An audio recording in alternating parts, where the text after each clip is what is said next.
What's the meaning of closet?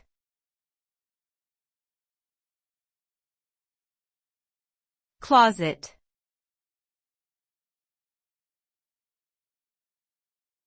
Closet.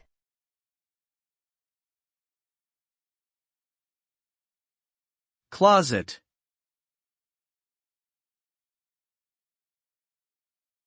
Closet.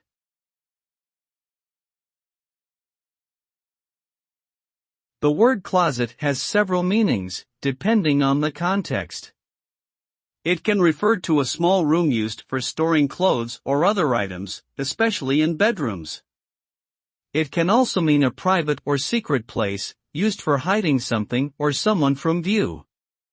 In addition, closet can be used as an adjective to describe someone who keeps their true identity or beliefs hidden.